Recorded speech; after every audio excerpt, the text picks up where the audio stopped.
bakikola bwe bati weeyolere emikisa bulijjo gy'oyaayaanira mu bulamu nga weeyambisa ebintu ebitono ddala ebiriwa yenniimu eno n'omunnyo guno eno gwenkutte mu ngalo. Omuntu agenda kumbuuza adita omunnyo ogukozesa ki? Kyekino kyengenda okukulaga mu katambi. Katuuleko bulungi nnyo olabe step by step so that oleme kumiisinga kintu kyonna.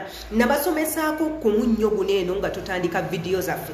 Ne nkugamba omunnyo oyinza okugulabanga omunnyo ne gulimu amaanyi amalala ag'enjawulo era ne nkulagirira nabatya w'olina okugukozesa.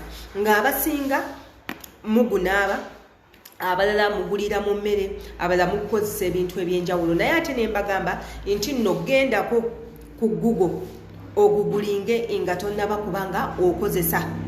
Era buli muntu ayina engeri gy'asomesaamu ku munnyo guno eno. Abasinga mukozesa sea salt.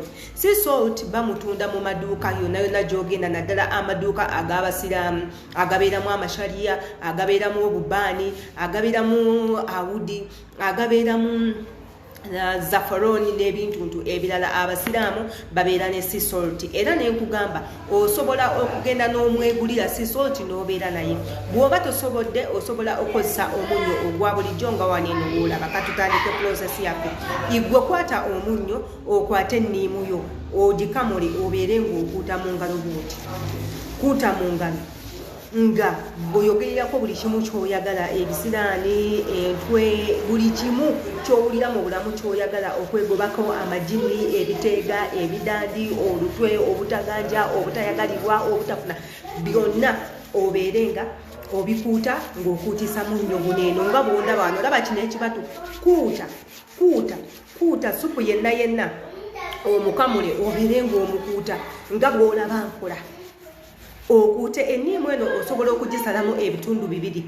Bw'oba oyagala gisalamu ebitundu bibiri, bw'oba toyagala osobola just okuteekamu ekituli amazzi ago ne gabeera nga gakuyigi. Okuute then w'omaliriza obeere nga olwabinga engalo zo bw'oti nga nze bwenkoze weeyiseeko mu feesi ng'ebyo byonna obikoze. Tugenda kubaterawo obutambi obulala obusomesa ku nniimu eno n'omunnyo okakase ku ki kye twogerako.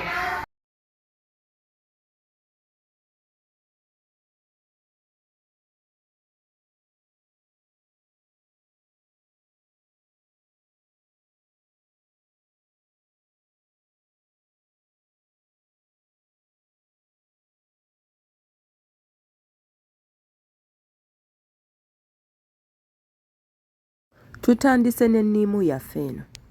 Nga bwe nabagambye nti nno enniimu eno esobola okukolera ebyamagero. Gwe kwata bukwasi nniimu giteekeko omunnyo otandike ogiyisa mu ngalo nga bw'olaba mu katambi ako. Giyise mu ngalo ogikuutemu nga bw'olaba akatambi ako.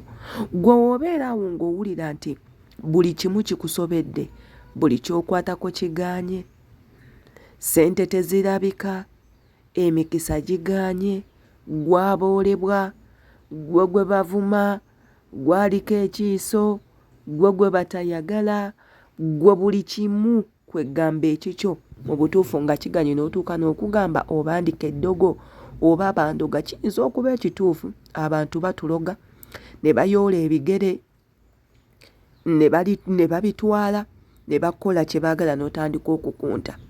Gwe nga buli muntu gw'okwasa ssente mu ngalo olw'okuba zivudde mu nsawo yo ng'atandika okukusiba emikisa n'obeera nga tokyasobola kuyingiza ssente, oba nga bw'ozikwata mu ngalo zifa bufi, ziddukamu buddusi. Buli kimu kwegamba ne kikusobera gwe kozesa enniimu.Kkiririza mu by'obutonde okkirize nti buli kintu kyonna ekiri ku nsi Mukama yakiwa amaanyi gaakyo naki kye kirina okukola. Olumu tuyinza okuba nga tetumanya bumanya nti ebintu weebityo gye biri naye munnange bibeera bituufu. Nze nabigezaako embeera n'enkyukiramukko kuba nange olunaku lwe nasooka obbikola nalagirirwa. Bandagirira biragirire. Eno mu biyumba gye tubeera tuziringitanira buli ddakiika ebintu bingi nnyo ebitutuukako. Ebimu nga bakama baffe be babitukola. Jjukira bakama baffe abo betukolera nabo bayina ebintu byabwe bye bakkiririzaamu, ebintu bye bakola. Era nga kizibu nnyo okutuuka mu nnyumba y'Omuwarabu nga temuli nniimu. Kizibu otuuka mu nnyumba y'Omuwarabu nga temuli sea salt.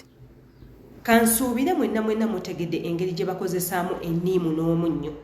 Kansuubire nti buli omu ategedde engeri gy'olina okukozesaamu enniimu n'omunnyo. Saagala muntu kuvayo commentinga nti Adita saategedde, Adita babikozesa batya, Adita enkole ntya, Adita wakikola otya, Adita kiki, Adita bino imbateereddewo akatambi nga mbalaga enkozesa. Era ne mbagamba nti nno bannange enniimu eno woba ogikutte gisalemu emirundi 2 ogikutulemu. Okwate omunnyo oginyikemu otandike okukuuta mu ngalo zo. Kuuta emirundi gyonna gy'oyagala. It's okay, tekiriiko nti nno okuuse gumu oba 2. Gwe kuuta emirundi gyonna gy'oyagala nga weeteolooza mu kibatu kyo nga nze bwe ndi mu kukola.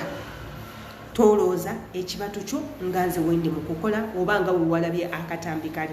Kati w'omala okwetolooza ekibatu kino nga naawe olabira ddala nti omunnyo n'amazzi g'enniimu gamaze okuyingiramu, okyuse ekibatu kino eno ekyokubiri.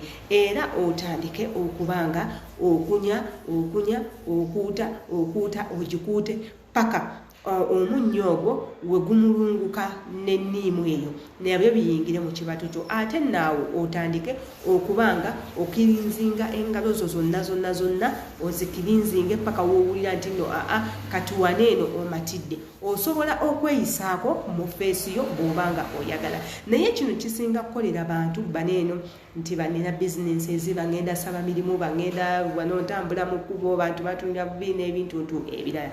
Era ne mbagamba nti bannange buli kintu kyonna ky'olaba ku nsi Katonda kye yatonda kirina amaanyi gaakyo, kirina kye bayita inner powers. Era y'ensonga lwaki ekifuba we kikuluma okwata enniimu eno n'onywa amazzi gaayo ng'otaddemu omunnyo, ekifuba ekyo ne kikutuka. Olowooza lwaki?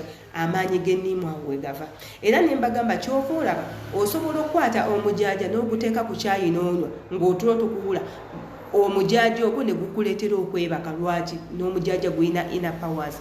Osobola okukwata ebbombo erimwe abawunya enkwawa, abawunya ebisu, abawunya ebitundu by'ekyama n'olikunya n'olitawaaza oba n'olinaaba, olusolwo ne lugenda, n'eyo inner powers. Naago maanyi agali mu ekyo ky'oba okozesezza. Era ne mbagamba nti nno bannange lino eno si ddogo. Omuntu ayinza okugamba Adita ebyo by'otulagirira eryo ddogo, eryo bino munnange eryo si ddogo. Nabagamba nti nno ekintu kyonna ky'oba okoze ng'okikoze nga ggwe ku lulwo, nga tolina muntu yenna gw'olumiza, tolina gw'ogenda kutta, tolina gw'oli mu kuseketterera, tolina gw'oli mu kuteekako bisiraani, tolina gw'oli mu kuteekako mugibo, tolina gw'oteekako kintu kyonna kikyamu oba toloze. Ate era ne woba ogamba nti ogenda kuloga oli mu kweroga wekka. So saagala mugambe nti ate bannange ate bino ate era muleme gamba nti saabagamba. Yenze Sheila Adita olowooza ki ku kino? Era nkusaba nga tonnaba kukozesa akantu ako ke nkugambye, genda ku Google ogugulinge enniimu n'omunnyo bikola ki. Bw'omaliriza olyoke otandike obikozesa. Ate era twesange mu comment section awo wansi imbagala nnyo.